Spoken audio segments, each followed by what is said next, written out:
begitu banyak orang yang jauh lebih lemah, lebih menderita ketimbang Anda dan saya. Banyak sekali. Begitu banyak orang yang hidup sekarang ini dengan jauh lebih dengan takut dan ketakutannya itu. Tapi ya kemarin saja berita ada mengatakan, ya selain vaksin ya, masih ingat bahwa ada varian baru dari COVID-19 masuk Indonesia katanya. Sih, benar kan? Udah masuk. Tapi kalau kita terus hanya hidup dengan berita wah, teman-teman, ini yang saya bilang bahwa unexpectation, jadi non-ekspektasi jadinya. Karena bagaimana mau hadapi ke depan, bagaimana kalau dalam bahasa Alkitab kita bisa melangkah sehasta saja, padahal kita sendiri sekarang hanya hidup dengan mengikuti, menelan habis sampah-sampah rohani, sampah-sampah rasional, yakni ketakutan, ketakutan. Jangan. Percaya penuh kepada Yesus, teman-teman. Percayalah penuh hanya kepada Allah di dalam Tuhan Yesus Kristus. Tadi lagu bagus banget yang kita nyanyikan. Benar? Ubah hatiku, ya, setulus salibmu. Ada kata itu tadi. Betul kan? Saya gitu. Waktu, oh iya ya. Lagu ini kan udah kita tahu, teman-teman. Betul ya, WL ya, pemusik.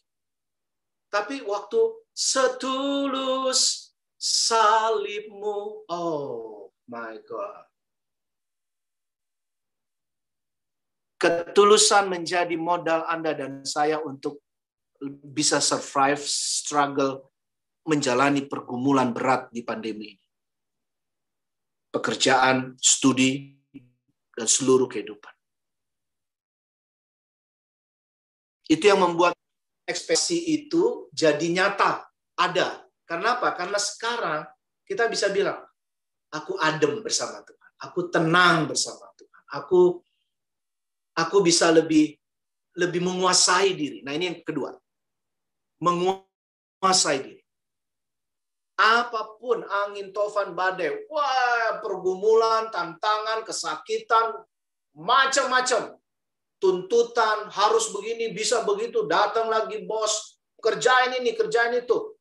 Belum lagi kalau Anda yang kuliah sambil magang, tugas kuliah harus diselesaikan, apalagi yang mau sidang. Belum lagi soal perjodohan, pasangan hidup tadi. Ya, bapak mama datang, kapan kau menikah, kapan kau menikah, kapan kau kawin, dari menikah jadi kawin. Bisa ngerti maksud saya? Iya, ini real aja. Tambah lagi apa lagi? Belum lagi, ya macam-macam. Hubungan kita dengan teman, sahabat, dengan tetangga, dengan kekasih. Wow, ada problem lagi. Belum lagi kalau bicara tentang ras, suku, agama, macam-macam. Ekonomi. Sambil kita harus jaga kesehatan. Tapi saya mau berkata teman-teman, di dalam Tuhan Yesus, engkau akan bisa menguasai diri. Roh Kudus itu menuntun kita untuk mengingat tadi salib itu. Tulus. Tulus waktu bicara, tulus waktu kerja, tulus benar waktu melakukan kuliah, mengerjakan tugas, tulus waktu menyatakan pendapat, khususnya waktu ngetik chat dan segala macam. Dan ini membuat kita akhirnya ya nothing tulus.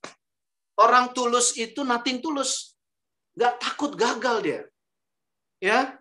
Jadi angin tofan badai kayak gimana itu tadi, jalan terus, jalan serta Yesus dan sampai shelter berikutnya.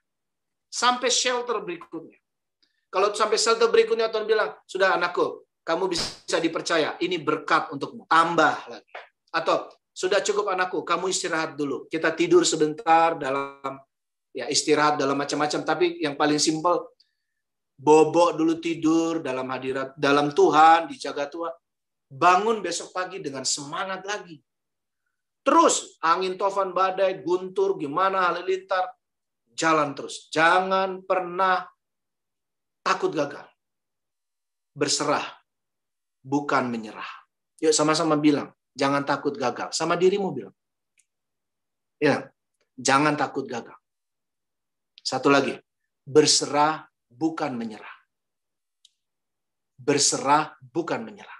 Oke, itu akan menjadi bagian kita terakhir nanti. Ini yang membuat kita menjadi, kalau ada istilah, best version of us, of me. Tapi saya lebih senang kalau kita pakai us, karena kita bareng-bareng.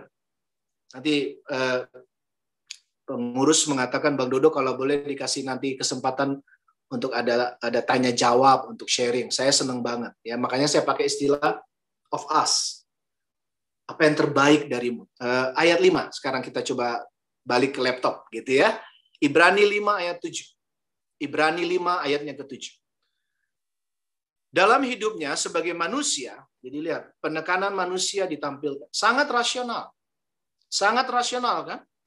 Jadi nggak mengawang-ngawang, ekspektasi itu bukan sekedar nanti, tetapi diperjuangkan hari ini, tapi juga mampu untuk lebih lagi menguasai diri dalam setiap waktu. Ya, kalau Tuhan bilang jangan lakukan dulu, jangan. Sekarang harus kamu lakukan, lakukan. Tuhan bilang, dan itu bicara teman-teman ya. Tuhan, teman-teman pasti mengalami. Tuhan menuntunmu. Oh, sekarang belok ke kanan gitu. Seperti begitu-begitu. Ini penggambaran saja. Itu ada yang menuntun, dengerin itu. Betul? Dan harus berubah jadi lebih baik, lebih indah, ya kan? Lebih harum di hadapan Tuhan, lebih cemerlang, lebih penuh dengan sukacita. Berpindah, ya. Berpindah dari segala yang gelap kepada yang terang. Oke, mampu untuk mengakui kesalahan, kekurangan, tetapi kemudian bisa untuk menjadi anak-anak muda yang menjadi teladan. Perhatikan ini teladan kita. Dalam hidupnya sebagai manusia, ia telah mempersembahkan doa. Oke, kita nggak akan lama bicara doa, tapi kalau ada yang mau sharing nanti tentang doa atau doa-doanya, silakan. Dan permohonan dengan ratap tangis. Jadi lihat ini empati tadi. Bisa mengerti? Jadi dia bukan menangis sekedar untuk dirinya, karena dia adalah juga manusia, tapi dia adalah Tuhan. Pada saat Yesus di Getsemani, tapi sebetulnya dia sedang menangis untuk Anda dan saya, untuk semua orang. Dan keluhan kepada Dia yang sanggup menyelamatkannya dari maut. Didengarkan. Yuk teman-teman, saya rindu dan berdoa teman-teman telah. Telah itu artinya selalu, dan sudah dan selalu didengarkan oleh Tuhan. Dan oleh manusia pada waktu. Jadi teladan. Ini yang ketiga. Rumusnya TAAT. Teladani Tuhan Yesus. Kau akan bisa mencapai ya achievement-mu yang makin naik. Pencapaian-pencapaian yang makin naik. Dari hari ke hari. Ya, engkau makin ganteng, ya kan? Makin sehat, apalagi di pandemi ini kita diproses untuk itu. Makin cantik, ya kan? Makin cerdas, makin berhikmat, makin tenang, ya kan? Gak gerasak-gerusuk, makin rendah hati, makin bisa memaklumi, terus begitu. Hadapi, bukan hindari. Seluruh masalah, pergumulan, tantangan. Jangan lari dari masalah. Ya, dan berpindahlah tadi seperti saya katakan dari seperti Tuhan Yesus. Tuhan kalau boleh, Bapa, Engkau yang berkuasa, kalau boleh cawan ini lalu daripadaku, beralih. Bapa, jangan kehendakku yang jadi. Coba lihat gambar berikut ini, Getsemani. Jangan kehendakku yang jadi. Jadilah kehendakmu. Salibkan hal-hal yang tidak berkenan di hadapan Tuhan. Tuhan sudah mati di kayu salib. Dia tidak minta kita sekedar tadi, kalau boleh sedikit lagi saya ulangi, Ya Tuhan sudah mati buat saya, dia sudah berkorban. Tapi bahaya sekali teman-teman. Kenapa? Kalau cuman itu, apalagi cuman di bibir aja ya, cuman di lagu yang kita nyanyikan, omongan doang.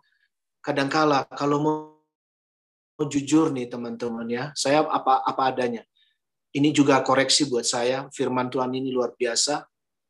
Peristiwa kematian di kayu salib seringkali kita bilang, kita jorokin, kalau anak muda bilang jorokin. Ya udah, Tuhan kan sudah mati buat saya. Ini mungkin nggak diomongin. Ngerti maksud saya teman-teman? Karena apa? Karena kita nggak berubah. Karena kita nggak taat. Karena kita nggak mau melakukan pertobatan kita. Karena kita nggak mau berubah betul-betul. Karena kita nggak mau benar-benar meneladani dia. Karena kita selalu lari dari masalah. Karena kita selalu membohongi diri kita. Jangan. Jalani seperti yang Tuhan jalani. Salibkan yang tidak benar, kebiasaan buruk, dan tidak tergoda oleh apapun. Ya, Yesus adalah anak Allah. Tapi sebagai anak dia tidak tergoda sama sekali untuk mencuri kemuliaan Allah. Ayat 8. Ayat terakhir untuk kita. Ayat 8.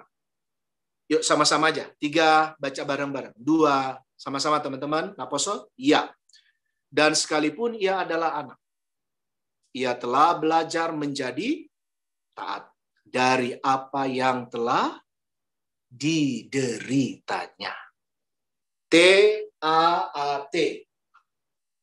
Dibolak-balik. Ya kan? Ada istilah tuh kalau orang Jawa, karena saya juga mayoritas melayani di orang Jawa, ada istilah diwolak-walik. Itu lebih menekankan. Maksudnya, apapun yang terjadi, bagaimanapun, artinya tetap sama.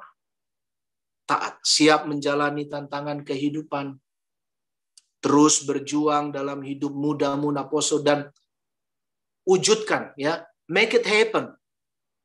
Wujudkan apa yang kau rindukan. Sekarang kan banyak yang tiba-tiba anak muda atau orang tua juga ya, laki-laki perempuan di tengah pandemi tiba-tiba jadi koki gitu kan, bisa ngerti? Tiba-tiba bisa ngerawat tanaman, halaman kecil di rumahnya yang tadinya kering kerontang bisa jadi tumbuh hijau bagus, malah bisa numbuh, ada cabai ya, bisa bagi-bagi cabainya lagi kan, cabai mahal ya teman-teman sekarang. Terus ada sayur mayur gitu kan, atau memang tumbuhan yang sulit. Bisa rupanya. Bisa melukis. Mungkin udah lama dia rindu untuk melukis. Saya menciptakan lagu misalnya begitu ya teman-teman. Teman-teman juga. Orang Batak itu dikasih talenta luar biasa. Orang Batak teman-teman. Itu dikasih kemampuan minimal ada 2 talenta. Kalau saya melihat begitu. Benar. Minimal dia mampu untuk berpikir secara rasional dan logis.